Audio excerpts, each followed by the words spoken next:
Many years ago, when I first understood what I was, and I began to embrace the magical path, the hardest thing for me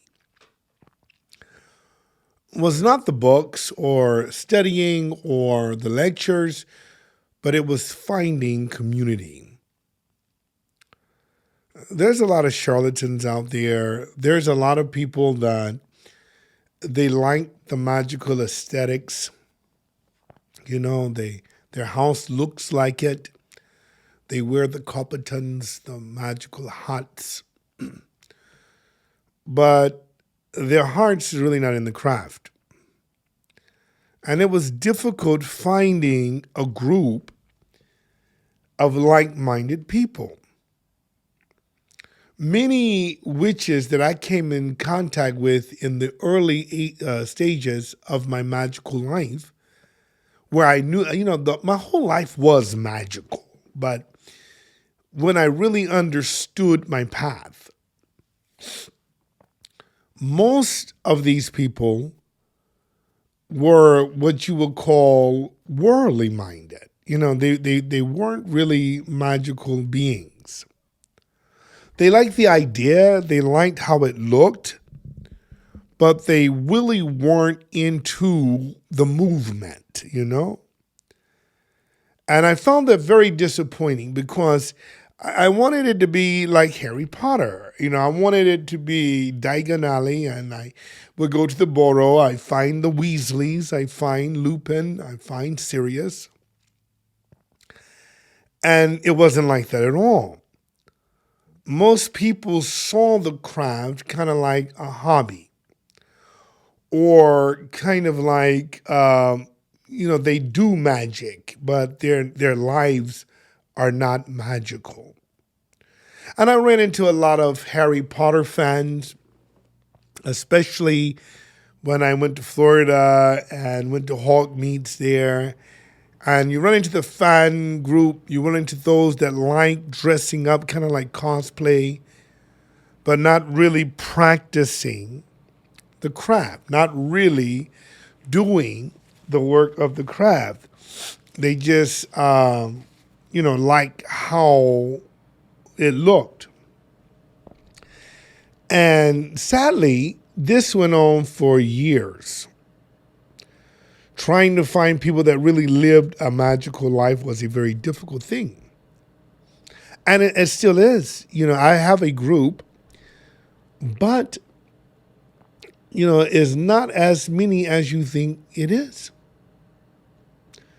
You have people that do magic as if it's something other. And I think one of the worst things that we have done in the magical community is say that magic is not a religion. It is a belief system, and that's what a religion is. And many people in the magical community confuse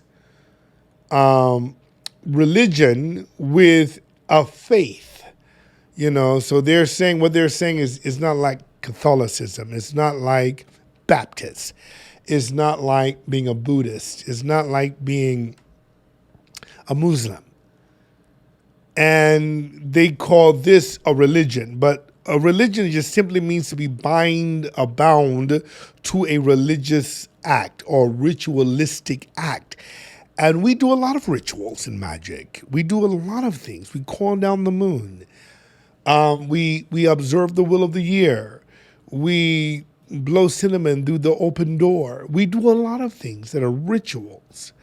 So in this aspect, magic is a type of a religion. It's an open religion where you can combine it with another religion, but it really is. And so you have people saying things and doing things, and they don't really know what they're talking about.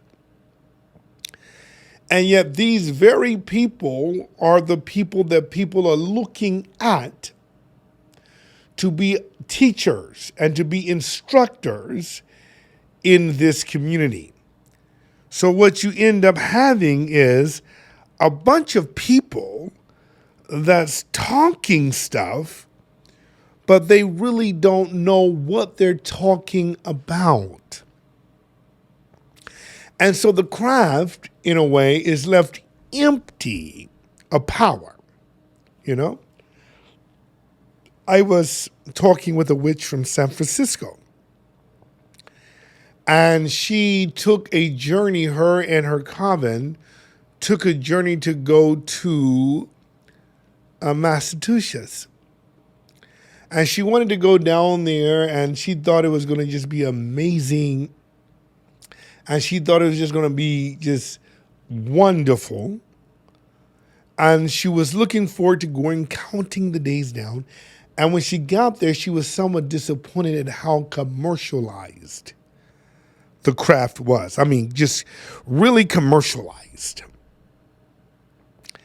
And she said, I couldn't wait to get back to San Francisco where I could feel the goddess. And I can relate to that because I had a similar experience with New Orleans. Now, I'm not casting dispersions to my dear witches in Salem or to my dear witches in New Orleans. I'm not doing that, or practitioners, or whatever you call yourself. But what I am saying is there's a lot of gimmicky stuff going on with the craft. And, you know, when you're looking for real power, and that's why we come to the craft. We're coming because we want power over our lives, power in our minds, power over the affairs that confront us. Then we come here for the power. And when we get around some people, we don't feel the power. And it's like, what in the world is going on? What's happening? And so if you're new to the craft, if you're new to what to call yourself and how to call yourself and what to believe, you know, you can run into these kind of things where it's difficult to find out your community. It's difficult to find out what to believe. And if you're not careful, you'll pick up some things that's not good. And so now we're in this kind of place where Wicca was one of the fastest growing religions in the West, and it's not as much no more.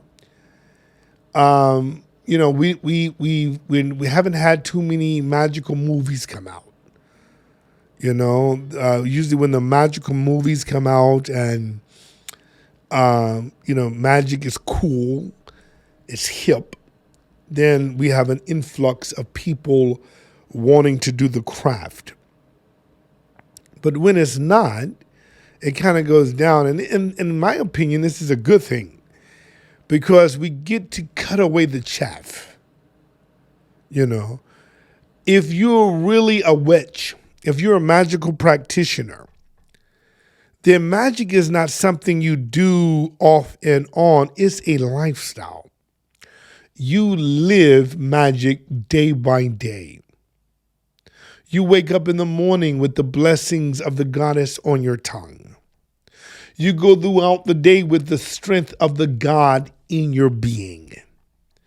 You are connecting constantly toward nature and toward spirituality. This is what it means for me. And this is what I was seeking for. And it was difficult to find. It was difficult to find that. People that would sit down and really talk to you about magic. And I'm not talking about just somebody at work did this to me and I got the eye of Newt and I did that to them. You know, not that. But people that really live the craft. That you see it everywhere. You see it in the car. You see it at their house. You see it in their personalities. You see it when they talk. When there's a problem, they're running to the craft. The craft gives them a peace of mind. It's where they go to when they're in trouble. It's where they go to when they're in love. It's where they go to when everything is going good. It's a part of us, just like our blood that flows in our veins. It's what we do. And this is what I call true magic. It's not just what's sold at the Botanica or what's sold at the store or who got the coolest witchy saying or the greatest witchy following. It is a lifestyle, a life that connects you with truth and with who you are as a person. The craft excavates you and allow you to be your true authentic self, to be your greatest hero, to be your greatest person. It reveals to you who you are. And to find people that can assist in that process can be daunting. And this is the first real lesson of the craft, is that everybody that named the name witch is not a witch. And people say, well, if you feel like a witch, that's kind of like an almond joy bar. Sometimes you feel like a nut, sometimes you don't. If you don't feel like a witch, you are a witch if you're a witch. Okay? And so that was my most difficult lesson learned in the craft. And so I heard Barack Obama say this. I heard him say that you have to be the one you're looking for. And so I started patterning that for my life. I have to be the one I'm looking for.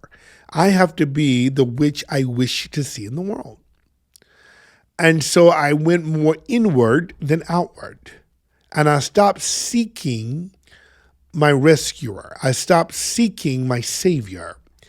And I went inside myself to seek myself to see what I really am, who I really am. And this involved a lot of shadow work. This involved a lot of journaling, a lot of reflection, a lot of spending time alone, looking into the clouds, discerning my actions and my motives, and why I am the way I am. Why do I love the people I love?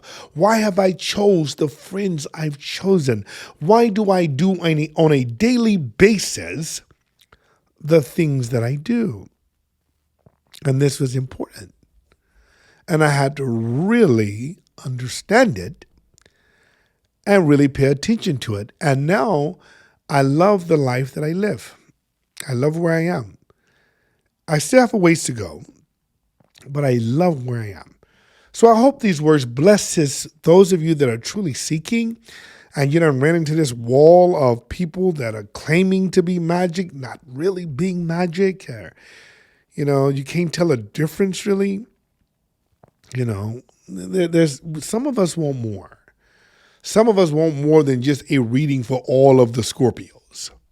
And I really don't understand that at all.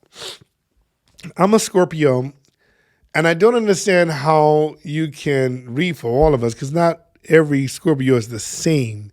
We're not born under the same star alignment. We don't have the same energies working in our lives. And so I'm not really a big fan of the general card readings for Scorpios and Libras and Sagittarius. I'm not really a fan of that. Okay? Not a fan at all.